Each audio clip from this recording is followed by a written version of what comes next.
Hello, basketball fans. It's me, DZ, or Santa DC. And I'm here to break down the Week 11 waiver wire for you. And that's right, it's Christmas Eve. We're still here doing the show. It's not going to be as rigorous because also I still don't have a voice, but I wanted to get you guys some content. So we're going to break right into the waiver wire, talk about some names that I think might help you out for this coming week between Christmas and New Year's. And then at the end, I'm going to do a little bit of business. So you hang around, I want to ask you a question as the audience. Anyway, let's get into it. All right, I'm going to start off as a little bit of a bummer. I'm going to try not to hamper on it too much. I'm seeing Miles Bridges is being picked up. He's 12% rostered now. He hasn't obviously played at all this season. I've got two thoughts on it, and then we're not going to talk about it anymore. One is the idea that he's possibly going to sign a contract with Charlotte only opens up the door for disciplinary actions like a year-long suspension or something like that. It also helps him get out of free agency. Just because he signs a contract does not mean he plays. And for that basketball reason, I'm not necessarily recommending you pick him up. If I'm wrong, he picks up, obviously we saw him being very valuable last year. Two, he pled no contest to domestic assault.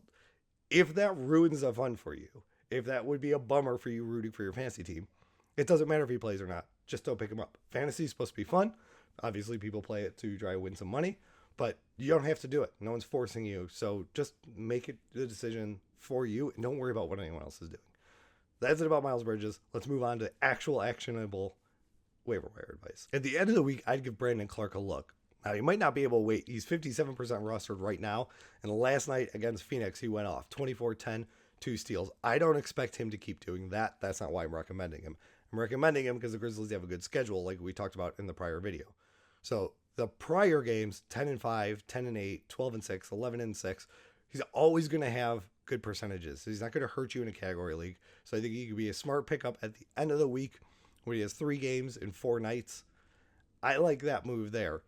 But he's only available in a little less than half a league, so he might not be there later. But there's not really reason to worry about that because I've got a lot of big men that are available around that same percentage. Thomas Bryant's rostered at 62%. Obviously, he's gone through a big spike. In fact, it says it went up 44% in the last day. AD's been out, and he's the main beneficiary of minutes. I still don't think it makes him pop, but it does make him rosterable now, and it wasn't before. Last game, 8-13. 17-10, 16-5. He gets you some 3-pointers, which are nice. He doesn't really get you blocks. So he's going to average 28 to 35 minutes, right? Which is what makes him viable, but it's not a guarantee. When he played 24 minutes, he got 21-6. That's great. But you can look further down here. 32 minutes, he got 16-5. 28 minutes, he got 19-9. Those aren't bad numbers, but they're obviously not what AD was doing. AD was playing like Wilt Chamberlain reincarnate.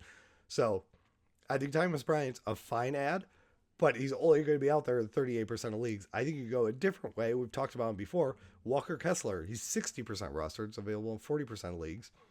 12-14, 10-9, 11-6. But he's going to get you the blocks for a category league. He's got good percentages. He doesn't shoot a lot, so it's not really going to help you. That he has a good percentage, it's not going to hurt you either. I think between Clark, Thomas Bryant, and Walker Kessler, you can find someone. The thing is, Clark has the good Grizzly schedule at the end of the week. Right, they play 4 games, 2 are on good streaming days. Walker Kessler, Utah, has 4 games this week. They've got 2 good streaming days. You could try and grab Walker Kessler and then switch to Clark depending on your league. Obviously, this is going to be for a bit shallower. It's only available in about 40% of leagues. That's not the same for Thomas Bryant. They've only got 3 games this week. Only one's on a good streaming day. So he's the last of the group that I'm really interested in. But there's long-term value because AD is going to be out indefinitely. So if you're just looking for a solid contributor, I think that's a fine move. It just maybe doesn't help you this week as much as future weeks. If those guys aren't available, you want to go a different way. How about Jeremy Sohan? I don't think we've talked about him yet on the show. He's given Dennis Rodman vibes, and not just because he's on the Spurs with the crazy hair, although that doesn't hurt. He's fun to watch. He's only rostered in 13% of leagues. He get 13-9, 4 assists, 2 blocks in his last game, 23-9 before that, 12-7. The Spurs obviously aren't good, so if they're going to keep giving him these minutes, there could be long-term value here. The Spurs also have the good early half of the week, so if you're not getting Walker Kessler, Jeremy Sohan's not going to get the same blocks, but he is going to get you the points and rebounds like Sohan, and he's available in almost every league.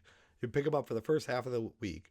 They've got 2 good streaming days. They got 4 games total. You can hang on to him the whole time, and if not, you can flip him because he's got the 3 games in the 4, Utah, OKC, New York. I like those matchups. Start the week, and then you can move on to someone else at the end of the week. Like if you could pair him with Clark, them combined, you would get a 5-game week with just solid big man stats. Or if Sohan's doing well enough at the start of the week, then you can just hang on to him. So I'm picking him up as a speculative and also helpful ad for this week, and we'll see where it goes afterwards. Plus, he's just fun to watch. Did you guys see him shoot the one-handed free throw with no guide?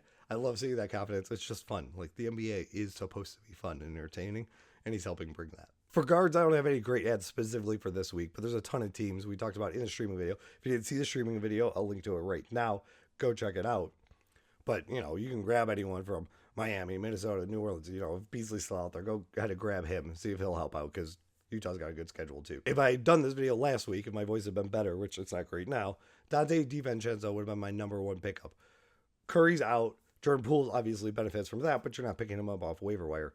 DiVincenzo's only 36% rostered now because he's missed a couple games. So he came in, got 16-7, 2 assists, 2 steals, 15-8, 3 assists, 1 steal, 17-10, 6 assists. That game he had 5 3-pointers. Next game he gets hurt and he missed 2 games. So the roster level has come back down. Now he's widely available. I think he's expected to play against Memphis on Christmas, which is also going to be nationally televised. So if he goes off, he's not going to be available anymore. So I'd pick him up today, today being Christmas Eve or Christmas when you're watching this. Try and scoop him up before that happens. I think you could have long-term value, even though they only have 3 games this week and only 1 on a good streaming day. Emmanuel quickly has a similar schedule with the Knicks. 3 games, 1 good streaming day. He's 21% rostered, but he's playing well now. Grimes got hurt, so quickly's in the starting lineup. He got 15-3-3. He got 22-1. He got 22-4-2. And in those games, he had 6 3-pointers and 5 3-pointers. I like Quickly, but the Knicks rotation with the backcourt is just kind of exhausting to have any of them. So I think he could be valuable because he's starting and you could use him here now. I think the other interesting part about this is it's possible the Knicks make a trade here in the next few weeks. And when that happens, I'll be interested to scoop up Quickly, Grimes, whoever is both left on the Knicks and who leaves, because I would be bullish on the possibility that their stock spikes in the new situation. So if you grab him now and he plays well for you, you're already ahead of the game. And if not, you cut and move on. But he's not great for this week schedule-wise, but his numbers are ticking up, and maybe that's what you're looking for. Speaking of numbers ticking up, or maybe speaking of inconsistent guard rotation, Kemba Walker. I talked about before he came back. I'm still going to caution. As he has 17% rostered, I'm still not interested in it.